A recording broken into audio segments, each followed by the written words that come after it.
Yeah, I thought we both showed a lot in really small ways. What they did late game, what we changed in pick and roll coverages. But I think the adjustments kind of go to different levels when they come out with something different offensively than maybe we've seen on tape throughout the year. Same with us. I think you take a look at what your standard was for that first game and be honest with yourself how effective it was. And then you have to decide, do we need to adjust or do we just do it better?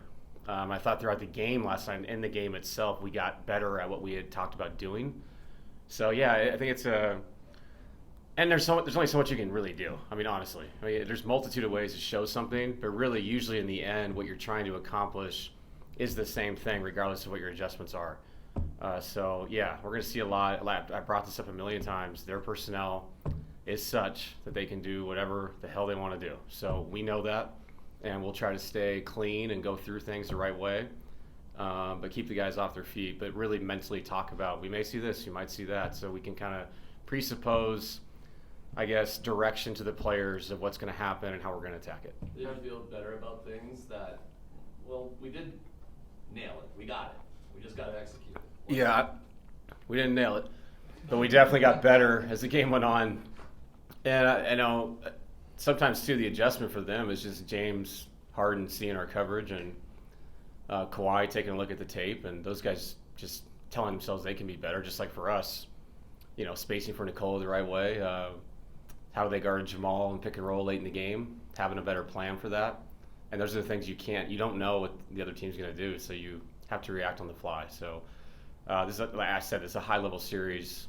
There's so many good players in this series, so we will react on the fly. Hopefully you can guess, like I said, or presuppose what they're going to do and be prepared for it. Is there in some respects, is this a series where the coverage is just kind of going to go out of the window and it's just going to be about all effort? Yeah. I mean, I thought the end of the game was like that. It was a very high-level AAU game there for a while. It was almost like precedent trapping all over the court, in a way. Like we were up with James. They were sending a third defender, Jamal and Nikola, and you're just relying on effort, fly around, and trust. And when you have guys this skilled in this series, Nikola Jokic, Jamal Murray, like I said, James, Kawhi, it does come down to effort. After you take the ball out of their hands, can you fly around and make multiple effort plays to win a playoff game? So we made just enough of those. They made a lot themselves. So we know tomorrow's going to be the same thing. It's going to be a grind. On the offensive end with that, though, obviously you're leaving Russ open. How much about today is, okay, if it gets to this and it's a household effort, we're going to be strategic in how we use him in those moments? For sure. We talked about that. We talked about who we'd like to be responsible flashing of the ball to create those 2v1s, those 3v2s behind the defense, be calmer in that moment, which is hard to do because the game is so crazy. But no, we'll definitely dictate how we want to attack what we saw. Not to mention, Michael wasn't out there, and Mike definitely could be out there tomorrow. And if they want to rotate that way and he's standing in the corner, it's a different story. David, how surprised were you at Nicole only scoring 4 total points in the fourth and overtime, or was that kind of by design on your part? That's by design from the Clippers. They put 4 people on him, 3 people on him. When he's going to score, it's going to be in the flow. We did get the post up to him. We ran our wedge play. They didn't come and double that time, and he scored. And because he scored, now they brought multiple bodies, and Russ got a layup. So he's going to read the game as best he can. I thought he did a great job being patient like he always is, and we keep talking about this, but the other guys made big shots, and they're wide open. So shoot the ball. I can't not tell Coach Lou, please don't put 3 people on him, please don't put 4 people on him. It's going to happen. So this is a team game, just like for them. They found Chris Dunn a few times. He got great looks. Batum threw in some crazy shots. But that's the point. Is like sometimes at the end of the 24-second shot clock, the best answer is the open man, and you can't fight that in these games. So, not by design, but I think he had 9 assists. He could have had 15. If he has 15, we're going to win by 15. That's the bottom line because they're wide open shots, they're layups. So we'll live with that. You guys in the championship run, you obviously go 16-4, but you also go 16-4 just on the glass. So far, you guys have not lost a game on the glass since you took over. Do you find that that's something that you're really stressing as head coach, or is this something that the group scales up, kind of just being a veteran team? Yeah, I think we have given a lot of attention to that. I thought it kind of was one of the reasons why we won the game yesterday was our second opportunities compared to theirs. And there was a timeout where you could really tell the guys were locked in just on that. Okay, if we're going to give all this effort and fly around and be up and pick and roll and rotate, and they take a shot and they get the rebound, what's the point?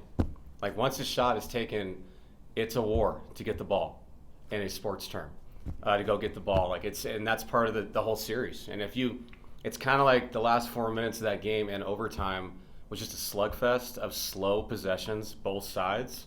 And if you can just have 3 more opportunities in them because you win the offensive glass and they don't, it's a big deal. You know, extra opportunities in a game like that go a long way. So, yeah, it's a point of emphasis. It's part of the physicality of the series. You have to own your spot, you know, regardless if it's Zubats and you're small, or we had so many possessions yesterday where 3 guys attacked Zubats. It was amazing. That's what it's got to be like for game 2. I would praise your malleability after game 1 and just your willingness to go away from certain things that may have been, standard for you guys. He's been a coach throughout his career who's been praised for that and just his in-game adjustments. How have you looked at him as somebody who, especially in the playoffs, has been willing to do certain things of that nature? Coach Lou? Yeah. Oh, I mean, he's been incredible at it for years. And I look up to that. I also look up to his disposition of how he coaches a game. There's a calmness to him. And I think when you're calm, you can make creative decisions at a higher level instead of just freaking out and just doing this and doing that and, oh my God, that didn't work. Okay, let's go do that. They don't feel like that to me. He never has felt like that to me. And being calm in those moments with your staff to make the right decision is huge. And that's why he's been one of the best coaches in our league for a long time. So, yeah, I've looked up to him for a long time. This is weird, crazy to compete against him in the playoffs. But cool he said that because, utmost respect for him. Is there anything you've noticed from how Michael Porter responded to his poor play last night, or just from the benching? Is there anything you've seen after the game or today? Yeah, I talked to Mike. No, Mike's fine. I mean, this is the reality of it. We're going to play guys that are going to play well in that game. Believe me, there was multiple times when they changed their defense. I'm not stupid. I was like, I cannot believe I don't have Michael Porter in the game right now standing in the corner. But you have to go off feel. And I thought our defensive intensity and energy is what won us the game. And it felt like those 5 guys, it just felt like the right answer. And maybe it was, maybe it wasn't. I just know we won the game. So I'll have the same thing tomorrow. I'll look at it the best I can and make the most unselfish decision I can make for the group to try to score more points than the Clippers in game 2. Coach, given the shooting season that AG had, what kind of dynamic does that add to the offense if he's a guy that they're willing to dare to shoot? Yeah, and it's funny, AG is so talented that you want him in 2 places at once. I mean, he's a corner 3-point shooter, but he's also the best guy to have in the dunker. So it's hard. And there were multiple times last night where I was kind of going back and forth, like, do I put Russ in the dunker? But he's a smaller guy. It's hard to finish against a guy like Zubats or whoever's out there, Kawhi. AG's going to finish that. But at the same time, AG has shot the ball so fluidly all year long. So those are decisions we're going to have to make throughout the game. And it'll depend on how they're rotating, how aggressive they're rotating, and is the dunker more important than him taking a wide open shot? I mean, he made a huge 3 last night also. So, yeah, to see CB, Russ, and Aaron all make shots in key moments, that's growth for our team, and that has continued. Last one, David, I know your high school coach has been here for the week. Was that game 1 going to be there tomorrow? Why did you want him here? What's your relationship like with him? How much have you leaned on him? Yeah, he coached me. I coached with him. I coached against him. He's one of the best coaches I've ever been around. This whole NBA thing's cool, but he knows a lot more than the majority of the people coaching this league. So that's the main reason. He's a really good friend, understands the game, but 7 state championships, 600 wins, 25 league championships. I don't mind having that person around.